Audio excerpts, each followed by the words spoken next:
तुम्ही वाट बघू शकता, वाट खूप वर्षापासून खूप छान वाट आहे, डांबरी रस्ता झालेला आहे।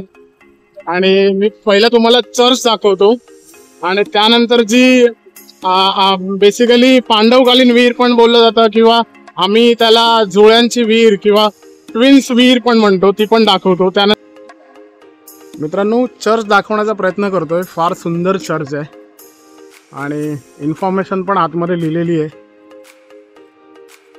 हा गेट आहे।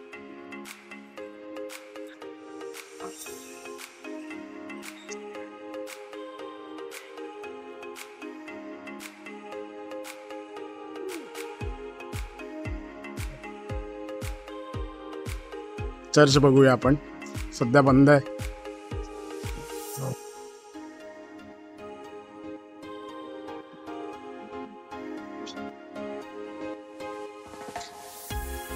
कुठच्या सालातलं चर्च आहे ते एकदा बघूया आपण।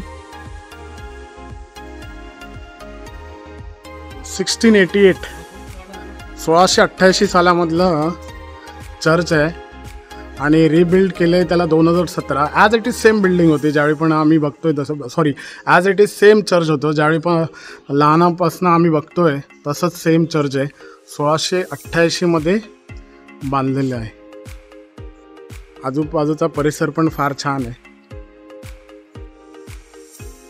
आणि इकडे सगळे जर तुम्ही बघितलं तर हापूस आंब्याची झाडं भेटतील। जो कोकणी आंबा बोलला जातो हापूस आंबा, इकडनं सगळ्या बागा आहेत लोकांच्या। हां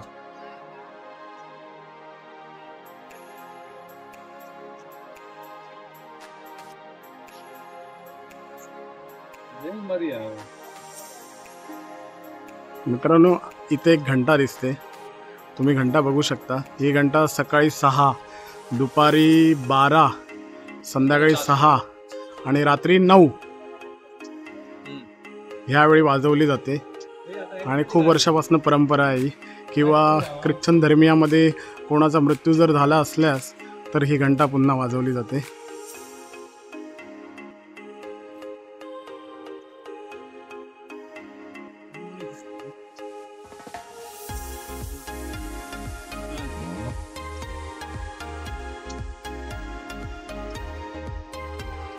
पुन्हा एकदा गुड मॉर्निंग।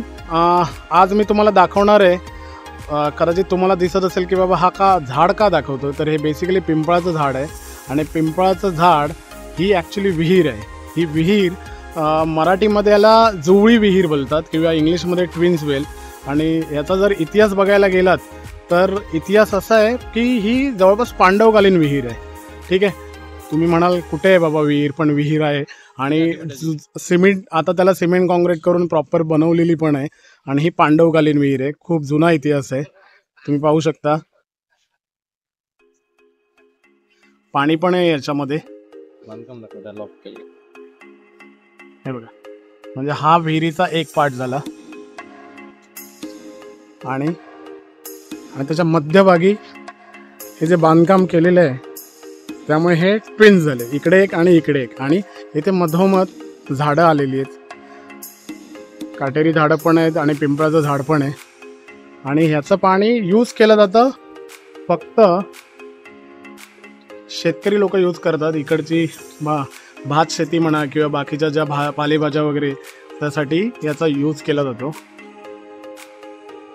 खूप छान आहे आणि ॲज इट इज आहे। बांधकाम जर बघितलं तर तुम्ही विचार करू शकता पांडवकालीन बांधकाम, आणि इथे तुम्हाला काळे दगड नाही भेटणार कारण पूर्ण कोकणामध्ये जांभा दगड, लाल दगड असतो, त्यामुळे इकडे तुम्हाला सगळे विहिरी म्हणा किंवा घरं म्हणा, ही सगळी घरं विहीर हे सगळे जांभा दगडात लाल दगडामध्ये बांधलं जातं आणि याला बिलकुल सिमेंट नाही आहे, चुन्यामध्ये बांधकाम असेल कदाचित हे।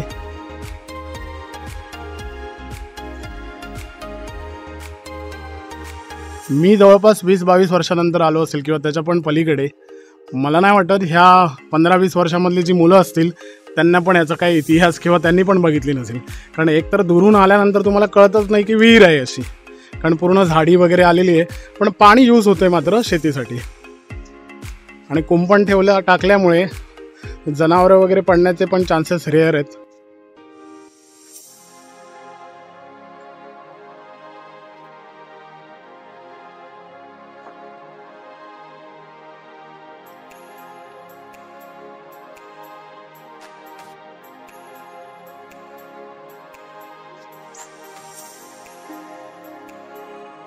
मला वाटतं आमच्या उभारंडा गावामध्ये पांडवकालीन काय वास्तू असेल तर कदाचित ही एकच वास्तू असेल असं मला वाटतंय. फारच छान.